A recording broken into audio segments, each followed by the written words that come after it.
حبايبي، يلا يا حبايبي، ازيكم عاملين ايه؟ السلام عليكم، عاملين ايه يا حبايبي؟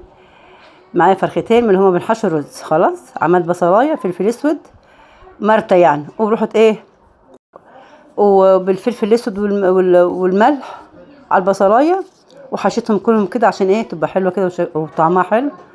وانا ايه بحشيها رز. انا عملت حبه رز بتوع كوبايتين ونص، غسلتهم وخمرتهم ايه 10 دقايق 5 دقايق بس كده يعني، مش كتير.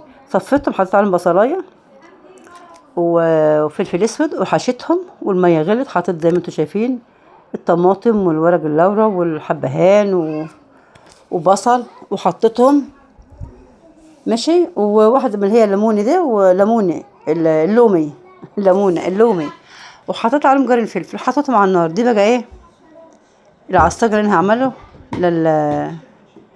للجلاش. خلاص، معايا اقل من نص كيلو لحمه كان عندي يعني، وايه وطلعته وقلت اعمل صينيه جلاش فارحهم عشان عازمه ابني. طبعا شوحتهم، وزي ما انتم شايفين اللحمه لونها اتغير بقت حلوه. حط عليها حبه ملح هي والبصل، حطيت عليها الفلفل الالوان زي ما انتم شايفين كده، فلفل احمر عادي وفلفل اخضر، وانا عندي نص واحده الوان رحت حطها عليهم. منظر وقيمه غذائيه يعني، الفلفل ده اصلا مغذي يعني، الفلفل الالوان اصلا يعني. ده فلفل اسود، حطيت 7 بهارات. انا بحط كده ايه 7 بهارات يعني، يا دوبك ربع معلقه. وجوز الطيب بشرت عليها بتخليها روعه ماشي. ومش عاملاها انا يعني مليها سمنه، لا شوفوا حلوه ازاي، مش فيها سمنه كتير.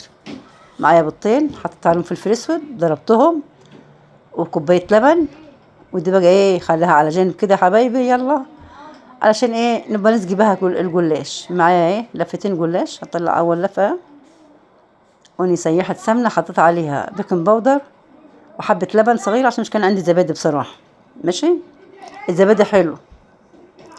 الزبادي بحطه على السمنه وادهن مع اللي هو مش كربوناتو، لا بيكنج باودر. انا حطيت ايه نص معلقه بيكنج باودر. ومعايا اول لفه كده، معايا الصينيه الطويله ديت اللي هي المربعه دي، طبعا دهنتها سمنه وكده. دلوقتي انا ابتديت ايه احط فيها الجلاش، ابتديت اشتغل في الجلاش يعني. انا كنت بحط يعني مش راجة يعني، كل واحد اتنين في بعض بروح حطاهم. طبعا هسقيها سمنه، وطبعا لما تسقيها السمنه تلاقيها ايه دخلت جوه ورقه ورقه كده، وتلاقيها جميله معاكم بقت روعه كده. ايه خلصنا الجزء الاولاني. هي اللفه اقل من نص كيلو او نص كيلو. حطيتها الاول من تحت كده، وحطيت عليها اللحمه ماشي كده. حطيت عليها اللحمه وابتدي بقى ايه احشيها.